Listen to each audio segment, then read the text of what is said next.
Là, on vient d'apprendre, c'est sorti à 10h31 par TVA Nouvelles de la part de Raymond Filion, le journaliste.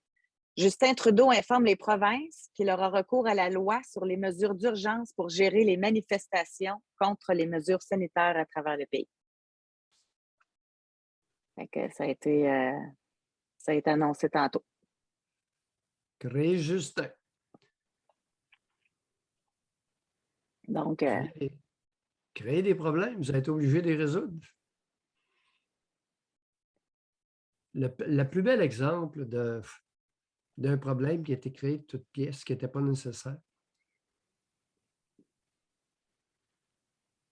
Probablement la gaffe la plus coûteuse de la pandémie a été cette idée saugrenue, cette idée folle, d'inventer le passeport vaccinal obligatoire. Ça va pas coûter une fortune. Écoute, seulement le pont L'Ambassadeur entre Windsor et Détroit. Ben oui, oui. 300 millions de dollars de biens qui transitent chaque jour d'un côté à l'autre. C'est hallucinant. C'est incroyable ce que l'être humain peut faire à l'occasion. Engendrer des problèmes qui vont lui coûter très cher. Et ramenons ça dans la vie conjugale, les amis.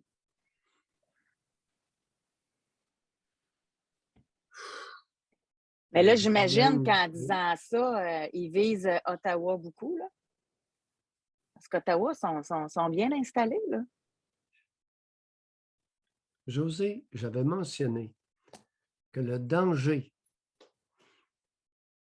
suite à une campagne vaccinale qui avait été un succès bœuf, de rendre ça obligatoire était de cristalliser, de polariser un pourcentage du collectif canadien. Cristalliser, là, c'est dur à faire changer d'idée, les amis. Amenez pas quelqu'un à se polariser, à se cristalliser, à se cantonner psychiquement. Faites pas ça. Faites pas ça, vierge, je ne suis plus capable de faire changer d'idée. Vous allez être obligé de le tuer. Faites attention. Je l'avais faite, la mise en garde. Ça donne que l'expert du comportement humain, c'est moi. Je l'avais faite très clairement. C'est enregistré.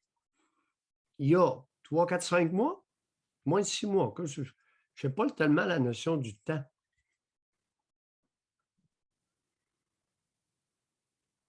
Mais tu sais, ceux qui sont là depuis 2 semaines, 3 semaines, ils sont campés, là. Ils sont cantonnés, polarisés, cristallisés. Puis il y a des enfants sur place. Ben, ça, le bouclier humain, on a appris ça de l'État des musulmans.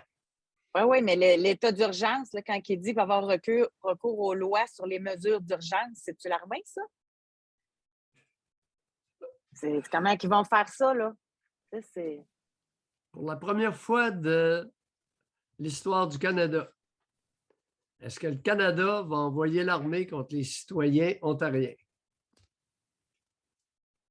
Les Revisez Québécois, là, l'histoire. il y en a beaucoup de Québécois, là. 2 fois au Québec. Oka, 1970, Pierre-Éliott Trudeau.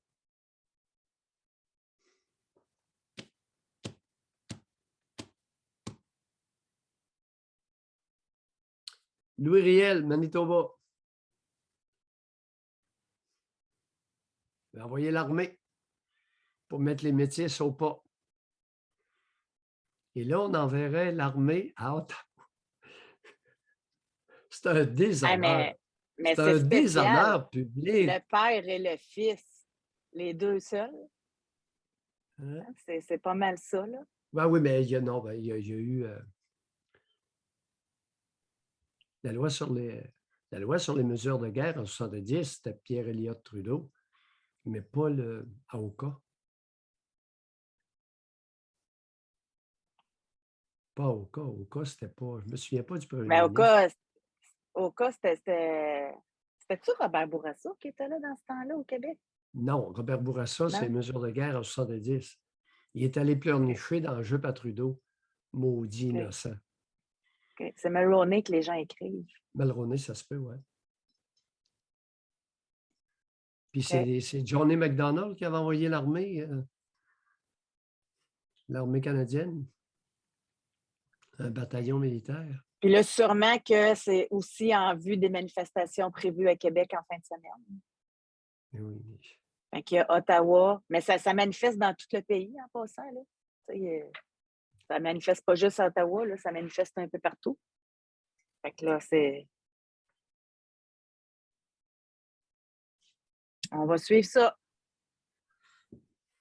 Un problème créé de toutes pièces par des individus indignes de leur position ou de leur influence. Suite à une campagne vaccinale qui avait été un succès bœuf au Québec, encore plus que dans le reste du Canada. Celle-là, je ne l'oublierai jamais.